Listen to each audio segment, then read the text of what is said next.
With great power comes great responsibility. Compromise where you can. Where you can't, don't. Even if everyone is telling you that something wrong is something right. Even if the whole world is telling you to move. It is your duty to plant yourself like a tree, look them in the eye and say no. You move. Never step onto the battlefield of ideas unprepared. Before you enter the fray, you need a plan. And there's no better place to get one than right here on Tactics with host Caleb Colquitt. The Situation Room goes live now on News Radio 1440. Well, good evening, everybody, and thank you so much for being with us here on Tactics, where speech isn't violence, tolerance isn't love, and disagreement isn't hate. Thank you so much for being with us here on the program, and I do want to send out a special thank you to everybody that joined us for our special live broadcast earlier today that happened at the Capitol steps. Unfortunately, it wasn't nearly as exciting as we thought it was going to be, and I'll explain why and some of the circumstances surrounding that in a minute. We are going to start with our coronavirus update here in the state of Alabama, as we always do, but that is definitely coming down the pipe. So what we'll do now is we'll just go ahead and go over that update, and then we will quickly shift to what all happened today, give a quick recap, and also let everybody on the other platforms that unfortunately were not able to see that because of a technical issue that we ran into. Really, Facebook was the only place that got to see exactly everything that was happening down there. For everybody on YouTube and Mixer and Twitch and Periscope, I apologize for that. There wasn't really anything that I could do about it. We were having some issues, but don't worry, we're on all of the platforms now, and we are ready to give you all the latest information on what is going on in the state of Alabama in regards to the Wuhan flu. So let's go ahead and bring up the latest from the Alabama Department of Public Health. You will see there that we have 5,296 confirmed cases, a little over 48,000 total tested, and you really start to get into some scary numbers when you look at how many have died from the illness, because you may recall, yesterday we were at 113 deaths. Today we are at 144. So that's an increase of 31 people that have died just in the past 24 hours. When it comes to this, the hospitalization rate is roughly what you would expect it to be, just barely under 700. And so that one really hasn't stuck out in any significant way, at least not in a way that we would be able to report on it and tell you anything based on it or based on the numbers. And so regardless of how you're looking at today, because that's just kind of what we've been really kind of becoming accustomed to since this whole thing started, is that we have good days and we have bad days. Some days things are looking up, some days not so much. And this is one of those days that looks pretty bleak. We're not seeing anything to the level of some kind of ridiculous spike in massive numbers. This isn't the largest amount of new cases that we've had in a day. It's in the top 10, but it's not one of the biggest. It's significant, but not one that should in any way cause some kind of panic. Really the big news story revolves around the deaths, which we'll get to in a second. So if you're looking at that chart, and we've been monitoring this since the very beginning, trying to get a pretty good look and zero in on whether or not Alabama has spiked or peaked, you'll see that there's a slight increase today compared to yesterday as opposed to it in some of the days before, which would suggest that really there's nothing to suggest. Again, I'm getting tired of reporting on this, but it's not so much of an outlier that it could be considered a significant spike. It's an increase for sure. And today was not a good day looked at when you're looking at the rest of the data and understanding it in context, but it's still not something that's outrageous. It's still not something that, stop the presses, that kind of thing. It's just not. And hopefully we never see that. Hopefully we don't see some kind of massive spike. There have been experts that projected that Alabama would start peaking around this time. The next to last and the last week in April is sort of when they predicted that this thing would hit its heyday in Alabama. As of yet, we've not seen a spike, which again, seems to suggest, as I've been saying on this program for a number of days, it looks as though flattening the curve has started to work. And so this is really where we are right now. Let's go ahead and look at the new cases, because there's something interesting here I want to bring to your attention as well. You'll notice, and I said this yesterday, that we seem to have gotten into a pattern to where we're kind of, for the past 4 days, floating somewhere between 150 and 200 new cases a day. That was obviously broken today. It wasn't like shattered or in any kind of dramatic way. It looks like this is our 5th or 6th largest day for, 6th it appears to be, the 6th largest day since we've started tracking the new cases. And remember, these are just cases for that one specific day in the state of Alabama. So today is definitely a bad day, but it's also not one that is unlike anything that we've seen before. It's not unprecedented, which is a word I'm frankly kind of getting really tired of hearing in this new news cycle where all we talk about is coronavirus 24 hours a day. And unfortunately, I'm no exception, because there's just not really anything else going on. And I understand that that's what you and your family are concerned about, and understandably so. But if we're looking at the data right now, if we're looking at what this tells us as Alabamians, it's really that there's really not a level of predictability here. The only pattern that we had, which was a pattern that had only been going on for 4 days, has now been surpassed by a decent amount. Not a ridiculous level, not something that is going to shock the CDC when they see this numbers compared to other states or anything like that, but one that is significant, and one that says that we're probably not leveled off, at least not yet. We're a lot closer to being leveled off than we were a couple months ago. We're starting to get into somewhat of a routine with this thing, but the point is, there's really nothing here that jumps out at you. Where the real interesting piece of data is going to be in the deaths for this virus. And again, this is a statistic that tends to lag behind. But again, in keeping with what has gone on nationally, it seems like people just are not dying from this virus on the weekends, which is a very odd phenomenon for a number of reasons. But you will also notice that after our weekend lull, and that really in Alabama has seemed to flow into Monday as well, that we see a really big spike of 31 new cases, because for the past 3 days we saw not a single coronavirus death. And now we see a spike in 31 cases, which is the biggest single day gain that we have ever had. We have never had 31 people die from this virus in the state of Alabama in a single day. So that is something to certainly be aware of, and certainly something to be concerned about. But it also does show, when you're looking at that, it's possible that what's happening is that not only are you having deaths trail by a few days when you're talking about it compared to new testing, for example, you're also talking about it trailing for a few days, at least possibly just not counting the numbers and not getting it into the system in the way that it needs to be until after the weekend is over. And if that is the case, if we're looking at something that over the course of 4 days, dividing 31 by 4, that leaves you with roughly 8-ish, somewhere around that ballpark, somewhere around that neighborhood, under 10 for sure. But that leaves us with roughly 8, not quite 8, but roughly 8, averaging out over the course of these 4 days, if that is the case. And if so, that's really not something that is wildly out of the norm for what we've seen leading up until the weekend. Now, I don't know if that's a reporting issue. I don't know if it's just that they're not reporting those deaths until after the weekend is over, or what's going on. But it does seem very odd and very suspicious that we just somehow, from a disease, everybody decides not to die on Saturday, Sunday, and Monday. That just doesn't track with the way that viruses tend to work. And so I think it's more than likely a reporting issue, that people just aren't reporting it until the weekend is over.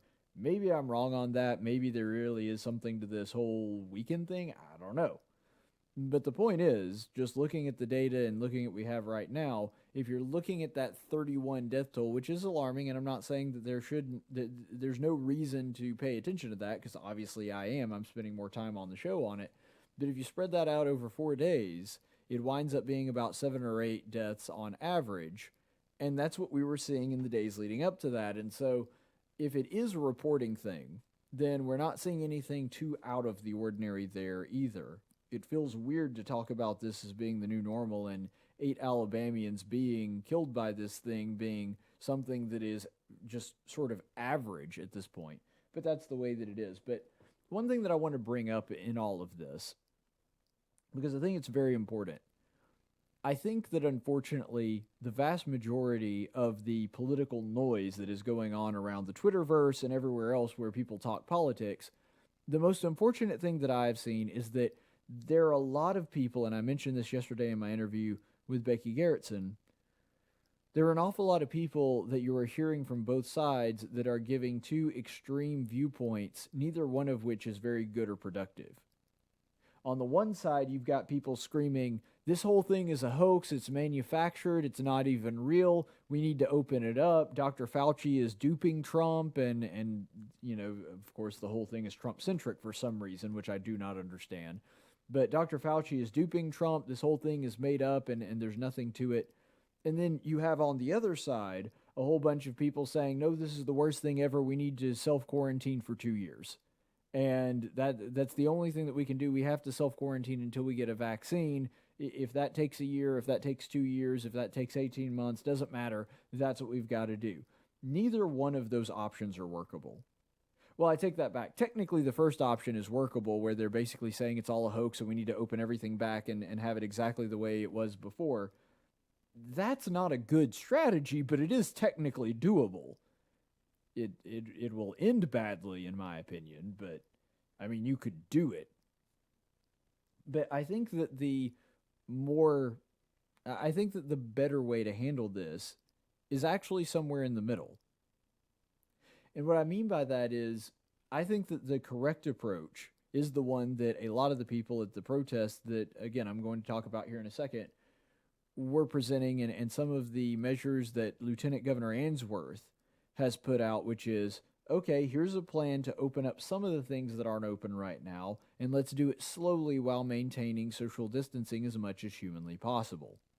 That's reasonable, because that acknowledges, A, that this is a very real problem, and we should take it seriously, and B, we also recognize that we cannot shut down society entirely for a couple of years until we all wait until this thing has some kind of treatment or some kind of cure.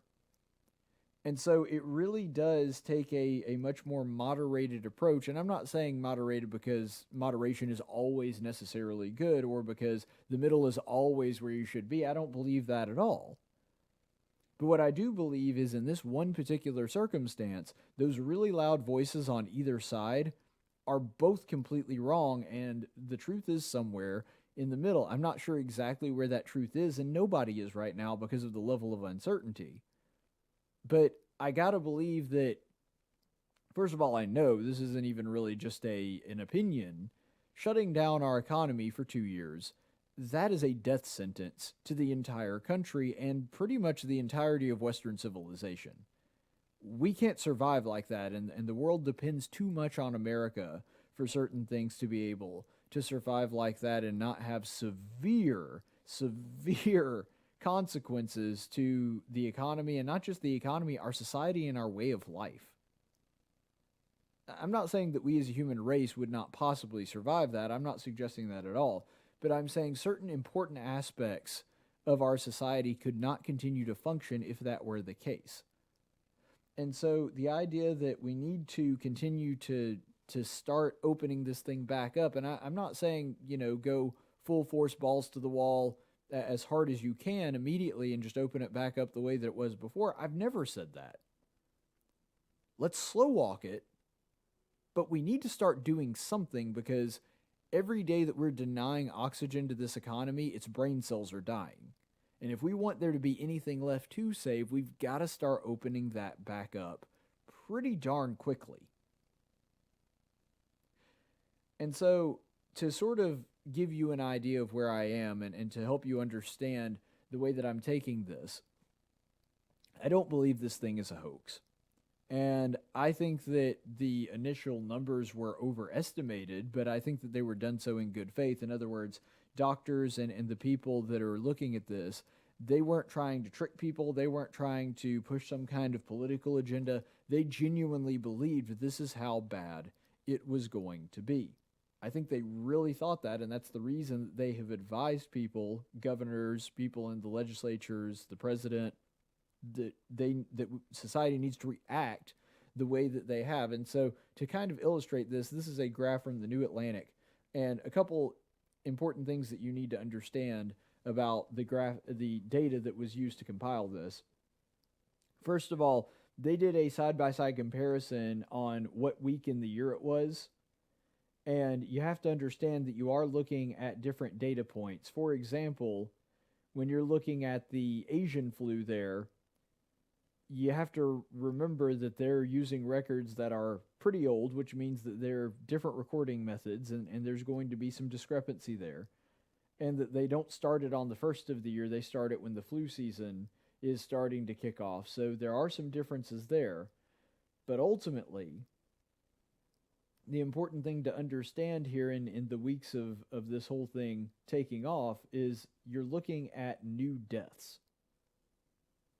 So if you're looking at new deaths of things like car crashes, the 2017-2018 flu, if you're looking at flu and pneumonia from 2007 combined, if you're looking at the Asian flu from the 1950s, or heart disease and cancer from just a couple of years ago, those are the new deaths. And you'll notice that heart disease and cancer are basically straight lines. And that's because we've had these for a very long time. They're very predictable. And because of that, the new deaths that we see, and because it's not caused by an infection, it's not seasonal, those stay roughly the same throughout the entire year. But you look at COVID-19, and there is a marked difference. Now again, it is entirely possible that the human race builds up antibodies to this thing, and that you see a really, really high death rate, a spike like you're seeing on that chart, and then in all the weeks following this, you see it dip down to virtually nothing, and it continues on, and we wind up with total dead actually significantly less than any of the things that we're talking about here. It's unlikely, but that is possible. And so they acknowledge in their own article that we're looking at incomplete data, and to at least a certain degree, we're comparing apples to oranges. They're trying not to, because there's just not a whole lot of things to compare this thing to. But comparing a brand new infectious disease in its first few weeks, of course that's going to infect more people, and of course it is going to cause more deaths, because doctors don't know how to deal with it, and because you have that spike of both infected people and doctors not having the expertise to deal with this the way that they would normally in a disease that they're more accustomed to treating, then you're going to get that giant red spike that you're seeing right there, where you see a lot of new deaths in a short amount of time. And that's another thing that you need to keep in mind as well. We don't have to have a vaccine or a cure for this thing to get that number to go significantly down. A treatment would be more than sufficient for that. And there's a couple different people that are saying now that hydrochloroquine is not showing any results. I saw one of the studies on that, and there's compelling evidence that hydrochloroquine, at least in this one study and the way that it was administered there, was not having anywhere near the results that they were hoping that it would.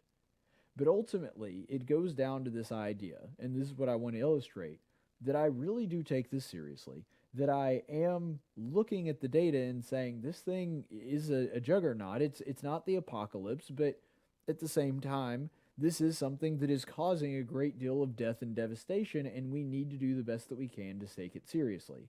That being said, and if you go on my Facebook page if you're looking at that, and I'll probably wind up rebroadcasting some kind of highlight reel or some kind of conglomeration of the best moments in that particular broadcast, because it was so spread out because of the way they handled it. There weren't many of them because they basically tried to shut us down. But nonetheless, when we're looking at this, there are a lot of people that assume because I do want the stay-at-home orders repealed that I'm not taking this seriously, or I don't believe that it's really as serious as people are saying it is. No, I believe that it's that serious. I believe that it's something that is causing a great deal of problems for a number of people. But I also understand that ultimately in this country we do have rights. Not privileges, not permissions, rights. And the thing about rights, especially God-given rights, which the Declaration of Independence declares that we have just by virtue of being human beings, conveyed upon us by nature's God and nature's law, then the government is incapable of taking those away from us. That ultimately the government's only job is to protect those rights. And right now I'm so disgusted with what I'm seeing from my own state. Now, granted, we've been seeing things like this in other states where law enforcement officials are trying to shut down free speech and shut down protest across the country. I never thought I would see it in my own state. Especially from people that are primarily Republican in a Republican-controlled state government. I mean, no offense to our Democrat friends here in Alabama, but keep in mind that the Republicans are controlling the governorship, the House, and the legislature. And since we have elected officials, we don't have political parties to elect our judges, but we have very conservative judges in the state of Alabama as well. And yet what you're seeing here, and what we're looking at with the broadcast earlier today, and I encourage you to go back and still watch it on my Facebook page if you get a chance to, they shut down the road that was in front of the Capitol building where we were going to hold the protest. Here was our plan, and then here's how the government trying to prevent that protest affected that plan. Because those are two very important distinctions in telling this story. Our plan was to have a place, a podium, and we were going to broadcast and live stream it over the internet, to where a person could walk up to the podium by themselves, because we were just going to have the microphone laying there, have a person walk up to the podium in front of the Capitol building by themselves, get out of their car because they were going to drive on the road that runs directly in front of the Capitol, walk out, be 6 feet apart from everybody, say something, and we were going to give everybody 2 minutes, and then have them get back in their car and drive away and move out of the way for the next person. That was our plan from the very beginning. And this wasn't a secret plan. We explained to people that this was something that they were going to be able to do. They had planned this. I was not an organizer. I was just helping cover it. But the people that put it together, Stand Up Alabama, they did a great job in trying to cover every base and making sure that they announced it and told people, don't get out of your cars unless you're going to speak. You don't have to get out of your cars. You can just do a drive around. All of these things, trying to do everything they could to, even though they disagree with the stay-at-home orders, still abide by them, because that's what law-abiding citizens do. Even if you disagree with the rule, even if you disagree with the law, you do the best that you can to try to abide by it. Because that's what somebody that is concerned about being a good citizen tries to do, even if you dislike the law. Now think about that. This is not just a law that they didn't like. This is a law that they came here specifically to protest. And yet what wound up happening is that the police officers, and by the way, I don't blame the police officers. They're just doing their job. They're just doing what they're told. It has nothing to do with them. I bear no personal animus toward them whatsoever. The cops didn't just wake up and on a whim decide to shut down the road in front of them. But anyway, so what they did is they closed off the road leading up to the Capitol, and then they closed the front road there. So not only were you closed off from being able to drive in front of it, but so everybody that would have normally come up to the podium to say something over the broadcast to Governor Ivey would not be able to park and to go up to the podium. And so what they wound up doing is they turned a protest that was specifically designed to adhere to the stay-at-home orders and the guidelines and social distancing, the very things that they were there to protest. They made it to where people had to actually come out and walk and be nearer to other people in order for the thing to take place. They literally made us less safe and made it harder for us to comply with the government's own rules in order to do that. Now, the excuse that they gave for the reason that the roads were closed was because of construction. Now, granted, I'm not a construction worker, but I'm looking, and I was there the entire time that this was taking place. I'm looking at this road to the left, to the right, all the way down. There was not a single piece of construction equipment. There was not a single construction worker. There was not even somebody surveying the road. And by the way, that road is brand spanking new. It might be the nicest road in the entire city of Montgomery, which, by the way, you would kind of expect considering it's the road that literally runs in front of the Capitol building. And yet, despite all this, they closed it for construction and made sure that people couldn't drive up. The government, in trying to stymie people from doing this because they didn't like the protest, they didn't like people saying something that was negative towards the government, they wound up trying to shut it down, and it actually made it less safe and made it harder for people like me who were taking this thing very seriously, and I have 2 risk factors, so I was trying to stay away from as many people as I could today, that they still did so in a way that makes it actually more dangerous and more difficult for them to do that. It was very reminiscent of what happened in I want to say it was the 2012 shutdown with Barack Obama. You remember that what they did was they said, we can't spend any money because the Republicans have shut down the government. And what they wound up doing was they had guards and workers there in D.C. actually go and shut things down that normally aren't shut down. Open air memorials that are available to the public. Like, I would have at least understood if they had, turned the fountain off at the memorial, but they didn't even do that. They straight up took people that would not have had to pay under normal circumstances to put fences and chains around open door memorials and lock them up. And so they wound up doing something that made absolutely no sense in enforcing their own policy, a rule that they made up. And that's exactly what you saw happen in Montgomery today.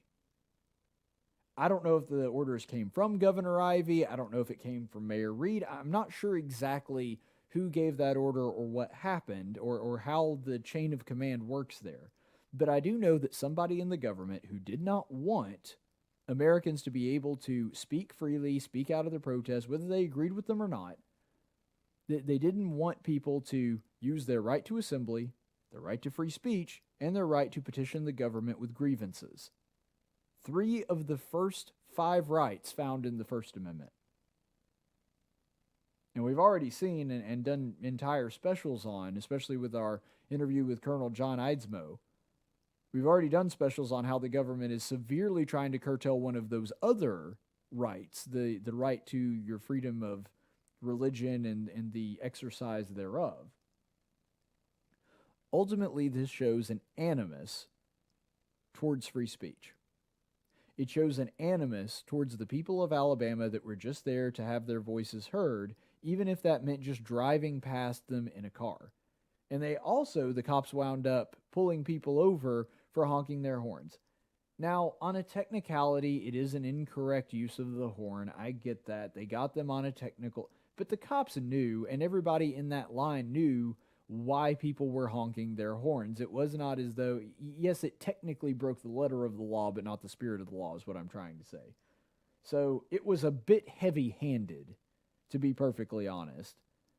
But despite all this, there weren't people arguing with the cops. Everybody tried to be in compliance with it. When the cops started telling people they couldn't cluster together on the sidewalk, we tried to move it away. That one was actually really fascinating because they said there can't be more than 10 people on the sidewalk, and I was looking around, and first of all, there was nobody within 6 feet of me.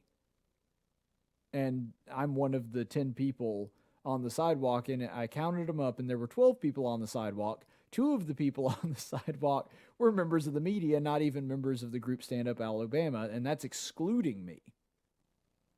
That was one of WSFA's reporters and another one from a CBS affiliate. I didn't recognize their logo, but they were a CBS affiliate. And so I found that really fascinating, that They were saying that there were more than 10 people and you had to disperse. Well, two of the people that put us in excess of 10 were actually not members of the group anyway. They were just members of the media that were standing more than 6 feet apart behind cameras. And so there was obviously somebody in the government there that did not want that protest to happen.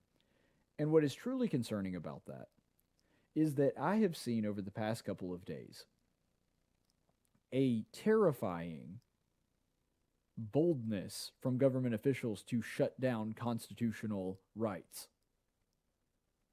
Because whether you're a liberal governor or a conservative governor, whether it's a conservative protest or a liberal protest, when you start, I've never seen the level of enthusiasm and brashness when it comes to shutting down protests.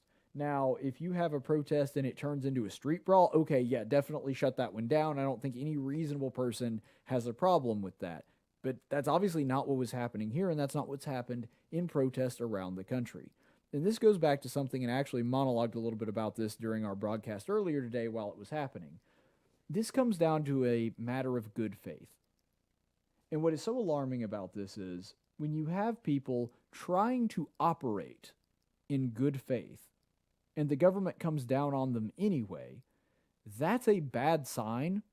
And that's also why you have people getting frustrated and then just saying, okay, we tried to do it every single way that we possibly could to be in compliance with your law, so screw it, we're just going to ignore it.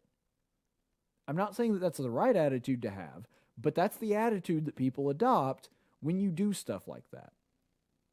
Because, like I said today, everybody wanted to just be able to drive up by themselves, jump out of their car, say a couple words, jump back in, never break the social distancing protocol, not even once. But they intentionally had to move the whole thing and make it to where people couldn't do that, and the driving route that they had posted online several weeks ago was not accessible, and so they had to move the whole thing to where people had to actually get out of their cars and stand on the sidewalk where they had significantly less room and wound up having to sort of cluster together. They made it to where you couldn't do what they wanted to do and be in compliance with the law, even though they took every measure to try to do so.